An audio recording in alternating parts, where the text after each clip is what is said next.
Hi, I'm Michael Smith for Nevada Trails. Tonight I have a very special show. I have Alex Ramon, who is a illusionist or a magician. We'll find out at the.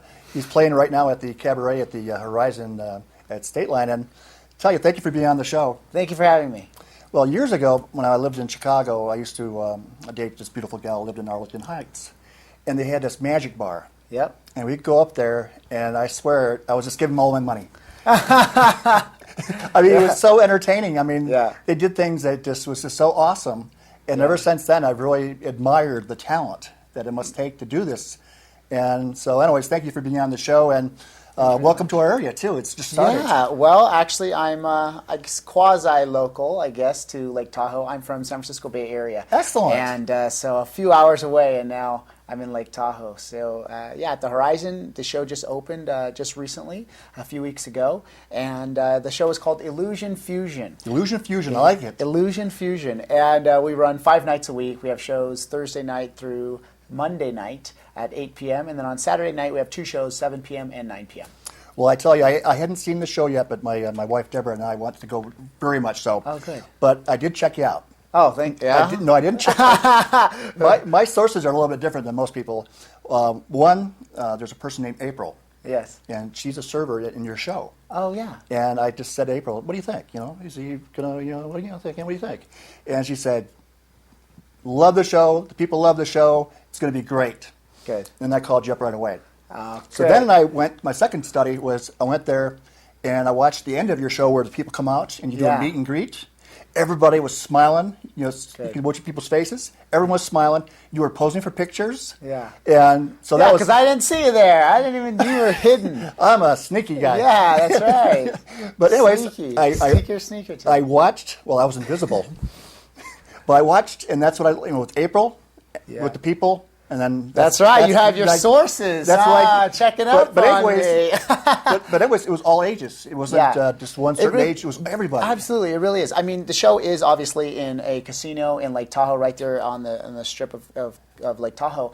But it is a family show. But it's not. We don't want to mistake it just for a family kiddie show. It really is. We've had many guests come in who are groups of 4, 6, or more that are all adults with no kids. And they just enjoy the show, just as much. But we have some great illusions in the show. We also have some close-up magic, and it's very interactive. And the reason why we call the show Illusion Fusion is because it's a modern magic show where the illusions are fused with other theatricality, like high-energy music, choreography, audience interaction, humor, and comedy. Excellent. So it just is fused all together with all these different theatrics with the magic. So it really presents a show that is amazing that everyone is going to enjoy. So again, the kids, parents, grandparents can all go and love the show just as much. Excellent. Well, we said before the show, I was asked you, are you an illusionist or a magician? That's right. You said wait for the show. Wait for the show and ask. But I said, I'm thinking, I don't know. I'm trying to. I can't even guess. Yeah. Well, it's kind of. In a way, illusionists and magicians are the same. The illusionists are considered more to do the, where you levitate a lady, saw a lady in half, and things like this. Those are the illusions. You saw Megan in half? I did. Well, Megan, I met her. A little bit different. She's your helper, right? She's my beautiful assistant. Yes. Excellent. And she. I think sawing a woman in half is a little old school. So we're bringing it, like I said, to the 21st century and making it modern. So I do an illusion that's slightly different. I make her torso completely vanish. I push a hollow tube right through her torso. Oh. But she's okay in the end, trust me.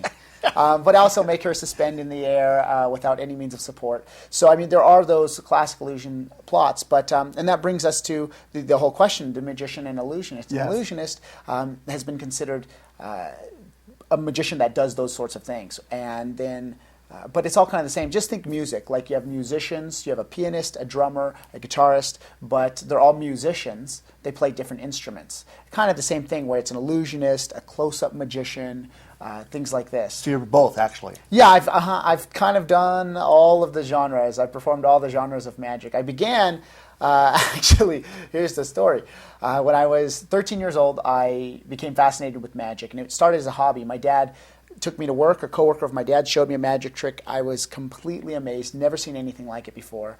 And that became my hobby, and my dad bought me a magic book. All right. And I just practiced for about 2 years. I didn't do any performing. And in fact, I didn't want to perform. I wasn't a performer and wanted to be a magician. And then when I was 15, and I just knew card tricks at the time. And so when I was 15, a friend of the family's called me up and said, we're having a summer party, having a bunch of friends over at the house. We want you to come do some magic tricks. Would you do it? Well, that's a good comfort zone thing. Yeah, exactly. So I said, well, sure, because it's a friend of the family.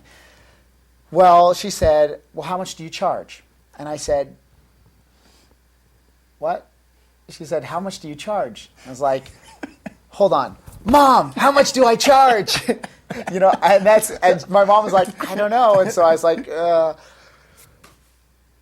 $20. And that was my first gig. Excellent. And so soon after that, I began performing close-up magic, and this goes to this genre of magic where it's mostly card tricks, right at the tableside at a Chevy's restaurant in the Bay Area in California. And when people were waiting for their food or before they ordered their food, I would go around doing card tricks and coin tricks and things like this. And then it grew from there. It's kind of like me. I made your meals disappear too. That's right. That's right. That's right. Everybody. We have a Chevy's here, and we can, that's make the food disappear. Well, that's a good way to start a life. Because remember, I was a young person, and I remember David Copperfield was a big thing when I was young. Did you have somebody like that who got you kind of inspired, or did you just do your own thing? Or? Yeah, I kind of didn't. I had never seen David Copperfield magic special. I had never seen him live. So it kind of happened separate from all of that. I was naive to know that you can actually be a magician, and it was a job. I kind of didn't even know that. Well, that's a good thing because you're doing it because you love it. Yeah, exactly, absolutely. And it was a hobby, like I said, that then turned into a passion, that then turned into a career that launched me around the world, and now into Lake Tahoe. I've performed all over the world on four different continents. That's what I was reading. You have like 14 different countries or something? 14, yeah. 14 countries? Yeah, I performed... 4 continents? Yeah, 4 continents. So do you have like one of those books all the time of how to talk to people? Well, Where's Bob's room? I toured... yeah, exactly. Where's the bathroom? That's an important one. It's a major one. Yeah, definitely. I did my tour of duty. Venezuela. Yeah. Basically, after that Friends of the Family's party, the summer party, I did some competitions. And just like any field, the more you dive into it, you find there's a whole world to explore. There's competitions, conventions, workshops, festivals, all sorts of things like this in magic all over the world all the time. So I entered a competition in Las Vegas called the World Magic Seminar. I entered the competition, and I ended up winning first place when I was 18. Oh. And it was really cool in Vegas, and that really began, the start of a professional career. Your parents let you go to Vegas at 18? By myself. Oh, I drove by myself. I drove to Vegas. Yeah, exactly. That's not close to home either. No, it's a few hours away, and I took off, and I went, and then soon after that, I began performing in a variety show in San Francisco. And then when I was 20 years old, a friend of mine called me up and said, I know of a Disney show that is going to be a magic. It's a Disney-themed magic show. Disney, the big ones with the ears and exactly, the whole... the ears. Man, the Mickey Mouse. That's a major corporation. Yeah, absolutely. Well, one of the biggest entertainment companies in the entire world, and if not the biggest. And they were doing a magic show, a Disney-themed magic show, and they wanted young illusionists to perform the magic and the illusions with Mickey Mouse, Minnie Mouse, Donald Duck. Is this down in Orlando? No, well, it was a touring production. Oh, okay. So it's similar to Disney on Ice, where it toured different cities all the time. So we did perform a few weeks of shows at Orlando, at Disney World, Walt Disney World in Orlando. But the show was called Disney Live Mickey's Magic Show, and I toured with that show for about 3 years. When I was 20, I took off when I was 20. Excellent. And that's the show that launched me, and I performed in 14 different countries. And in this is what you brought up, in each country that we performed in, we had to, use the local language. So I had to learn all of my lines in the local language. So I had a local host, a dialect coach, to train me that I spent about 2 days with, going over my lines. And all I knew how to do is say the lines. I didn't know anything else in language. And we actually had to change a few lines when we got to like Chinese and things, because I remember specifically trying to say a line, and the local host was like, no, it sounds like you're saying peacock. And I was like, peacock? Like the bird? And they said, yeah. So we had to change the line because apparently I kept saying, I was going like all instead of all. And I can't, you can't tell the difference. I have that problem too. Oh. no. Oh, well, I know. Okay, it's not going to work because I don't. But that was very fun. So we did, Japanese, Korean, Thai. That's hard. Arabic, all kinds of languages. Because if you screw up, you might be insulting somebody.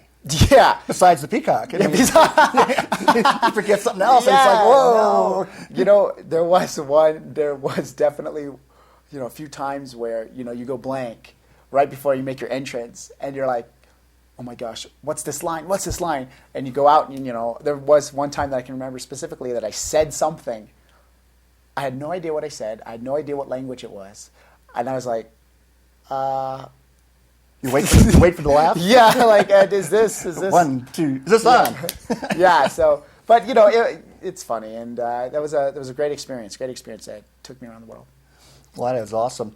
We're going to take a short break, and when we come back, we'll see Alex and talk to him more about the magician illusionist business. Thank you very much.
Hi, we're back from break with Alex Ramon, the illusionist magician featuring right now at the Horizon Cabaret Room, and we got gabbing, and it just all the stuff you do is just so much fun. And one thing we went back to was you were actually in a circus too. Besides Disney, you were in a circus. Yeah, it was the circus. I was the ringmaster for Ringling Brothers Barnum and Bailey Circus, and the show is older than American baseball, older than Coca-Cola. It's 142 years old, and I was the second youngest ringmaster in history, and also the very first magician to ever be the star of the show. So I toured as a ringmaster for 2 years with a show called Zing Zang Zoom. Zing Zang Zoom. Well, how would you get a gig like being the ringmaster? I know, right? Aren't you in the big boots and the big hat and the little tuxedo thing? Yeah. And you're like, I had the boots. Yelling and announcing and introing things, and like the guy on Batman that, The guy on Batman. Remember that movie? Yeah. He's like, they dropped the bomb and, Yeah, luckily we didn't drop the bomb but it's a big deal. I mean, it is. You're it really introducing is. Lions. Yeah, there's tigers. We have tiger acts. We have elephants, zebras, and I was the host of the show, which is what the ringmaster does. It was a magic-themed Ringling Brothers Circus. So Awesome. we combined and we used the illusions as the transitions between the circus acts. Normally, the ringmaster would just, use his vocals and announce the circus acts one from the other, and he would segue. We used illusions to do that. So I would perform an illusion with a tiger. I did an illusion with a tiger, and then we went into the whole tiger act. I would make an elephant disappear in the round in the middle of the circus arena. Well, that's what I was just going to ask you. When you're doing the Horizon Cabaret Room, You're right there. You're facing the audience, and you're right there. Well, now you've got a circle, and you got people around you. Right. Well, how do you face? The illusions. Magically speaking, the illusions had to be adapted and had to be created for a 360 environment. But performing in the round is a lot of fun because you can turn anywhere and everywhere, and you see somebody, which is really cool. And in fact, after performing in a circus for so many years, and then moving to a theater where it's just like that one wall, it was really awkward because I'm used to being able to turn around and there's an audience everywhere. Now it was just, here. And there was a little bit of an adjustment that took place. But yeah, the Ringling Brothers Circus was an amazing experience. I was the ringmaster and was the host, and I got to go, New York City, are you ready? And 12,000 people going, wow. So it was pretty cool. Oh, like Madison Square Garden. Yep, we played Madison Square Garden. That's like the ultimate. Yeah, it definitely was. I mean, going into Madison Square Garden, I got to ride an elephant down in Manhattan. So they closed. I mean, it's a big deal. They closed the streets, 34th Street in Manhattan. They close it down. They shut down the Midtown Tunnel. They just shut it down, and thousands of people lined the streets. And cursed you. And one little kids go, they did, and then they were taking pictures. That's good. They loved you. And I got to ride an elephant in Manhattan, crossing Broadway on an elephant in my ringmaster jacket, waving to the thousands of people on the streets. Is this like where the train unloads all these things and you parade to the place? Absolutely, to Madison Square Garden. Oh, and it's been going on for many years. 140 years. So yeah, I mean, and the circus train was my home for 2 years, and it was great. So you actually had a place on the train? Yeah, it was like a small apartment on the train, on the circus train. And it's not like Amtrak circus train. Like my train room, I had a kitchen, a stove, an oven, a full-size fridge. I had my big screen TV in there, and a full-size bed, washer and dryer, bathtub. When you flushed the toilet, did it go on the tracks? Or? Yeah.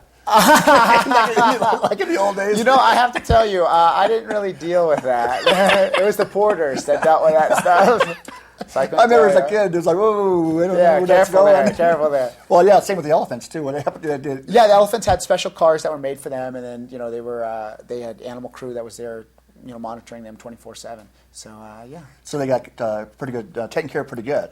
Yeah, I was actually surprised. I mean, that's one of the biggest issues that, goes on with Ringling Brothers and circuses as a whole, is the treatment of the animals. I knew the animals, just coming into it, I said, the animals are probably treated, good, just coming into it, not knowing anything about circus. And after I got there, I realized, no, these animals are treated really well. And they get fresh fruits and vegetables, all the time. I never, ever saw any mistreatment. And I lived with these animals for 2 years, well, that's what I was going to say. If they're the I never, ever saw any mistreatment of animals. Well, if they're the stars of the show, you're going to treat them like stars of the show. Exactly. They really are. They're the biggest draw of Ringling Brothers Circus. And so it only makes sense. I mean, looking at it as a business standpoint, it only makes business sense to treat the animals very well. So I can only speak from my personal experience, and that is I only saw the animals treated with the best care and respect. I love it. Did you have any elephants who've been there a long time saying, "Hey kid"? Oh yeah. Hey kid, come on. The elephants. Show some respect. The elephants really know, and the animals know they're in the show business. They really do. Oh, I know. In rehearsal, they kind of do the act, but they're just kind of marking it. They're just, they'll do the act, they'll turn around, they'll lay down, they'll sit up, but they're just, you could tell they're marking it. And then when it comes to showtime, and when the people are there, the lights are on,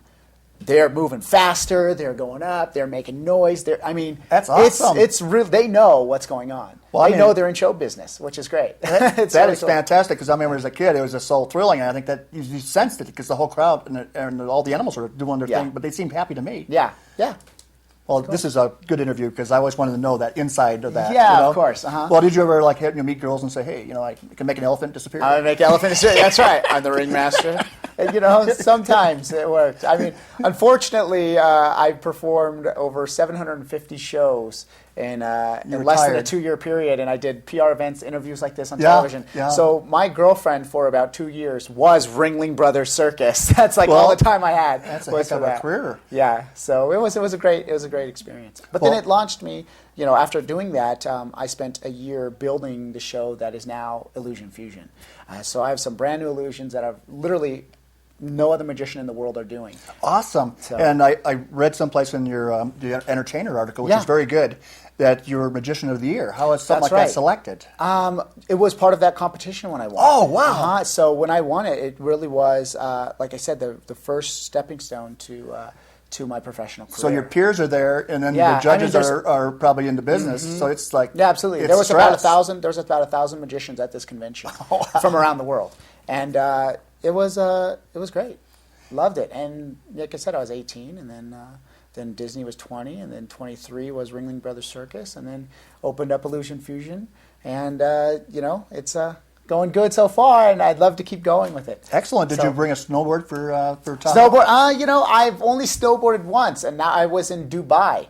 So Dubai? I know. Dubai. I didn't know it snowed there. Well, it doesn't. In Dubai, there's a big, huge mall, and they built an indoor mountain, an indoor ski slope in this huge mall. So, it's 118 degrees outside, and we were sandboarding in the sand dunes like earlier in the day, and then we go to the mall at night and then get, the gloves and the parkas and the whole, snow gear on, and you go snowboard at night in the mall. So it was pretty cool. Well, how do you that's the only time I did it. I've never been on a real mountain. I was going to say, how do you stay so stable with all this stuff happening to you? Because this is like wild stuff. Yeah.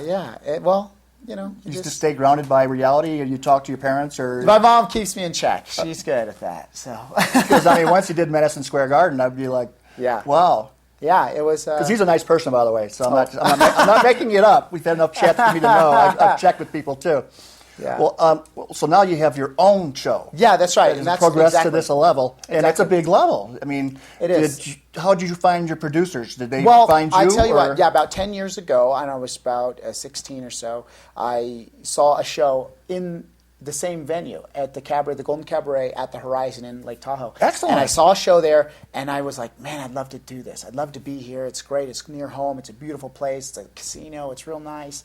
And, things moved on, and a few years later, I found myself winning those competitions and on tour. So it kind of was always on the back of my mind, but I was obviously pursuing these other tours. Well, that's so cool. Yeah, and then when I got off tour with Ringling Brothers, I decided, I want to build a show that could then come into a place like Lake Tahoe. And that's what I did all last year. And so one of the producers, Tony Clark, I've known for a number of years, and he's known me since I was a teenager.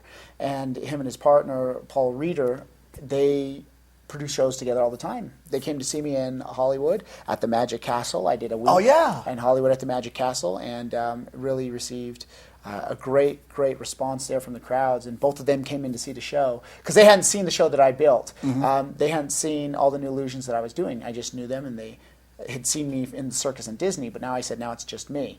And after that, they saw me at the Magic Castle, and they said, let's do it. Let's make it happen. And just about a few weeks later, we were signing contracts for Tahoe, and now here we are with Illusion Fusion. So, Illusion Fusion is an amazing illusion show. Like I said, it's a modern magic show. It combines illusions with with some modern technology because I have an illusion with an iPad. I do an illusion with a light bulb and make it vanish. And I also do an illusion with a borrowed cell phone from the audience with a surprisingly close call. So I can't tell you what the surprise is. And then, of course, my beautiful assistant Megan is in the show to get all the misdirection on her while I'm doing all the tricky stuff. That's why you always have to have a beautiful girl next to you. So and that she way is. everybody's watching her while I do the sneaky stuff. So maybe I'll just watch you this time. No, not a chance. Not a chance. Yeah. Sorry about that. But I do have to tell you, if you go on, the tickets are available for Illusion Fusion on ticketfly.com, but you can also buy tickets if you're on our fan page on Facebook. So if you're on Facebook, you can fan page Illusion Fusion and buy tickets right off there. And then on Sundays, kids 12 and under get a free ticket with the purchase of an adult ticket. And then on top of that, they also get a $5 prepaid card for the arcade. So those are Sundays only. So, I mean, it's a really great deal on the weekend. That's smart. The kids love the arcade. Oh, yeah. I love the arcade. It's great. Well, I have to tell you, I got a call before we came down for this interview, and Deborah said she was able to grab a coupon for $2. Yeah. Some of them around the area. Yep. You can find deals. And then if you're on Twitter, it's @FusionShow. Or @Alex Ramon Magic, and we do deals all the time, and we do giveaways. So make sure you follow us on Twitter or like us on Facebook on our fan page, Illusion Fusion on Facebook, Alex Ramon on Facebook, and again, we do ticket giveaways all the time. And then if you want to come by, I mean, there are coupons and you can find deals. You got the coupons. Otherwise, you just come see the show anyways. Or just call Duncan at the Horizon. That's right, or call the Horizon. Yeah, Duncan's in charge of the desk. So Yep. He'll send you the right area. That's right. But we're down to our last minute. What do you want to say for your last minute about Illusion Fusion? But one thing I'm proud of you for coming back as a young man, seeing the cabaret and come back to because it's a beautiful, comfortable place. Oh, man, it's a great, great, great location. And, like I said, it was about a 10-year goal in the making for me. So 10 years, 10 years ago, I saw the show here. And 10 years later, here I am on the very stage. So it was a lot of hard work in between, but I'm so excited to be in Lake Tahoe. I hope to be here for a long time. It's open-ended run, so as long as people still keep coming, I'll still be here. And it's close for me because, like I said, I'm near home. I'm near San Francisco. Well, so it's a great location. If you're in the area, you know people that are going to be in the area, come see Illusion Fusion at the Horizon. Well, that's fantastic. Well, Alex, thank you so much for having me. Thank you for being on the Bad Trails, and go see his show, and I think you'll be glad you did because he's a nice person, and Megan's a nice person, and the people at the Horizon are nice people too. So, Horizon Cabaret and Alex Ramon, thank you very much.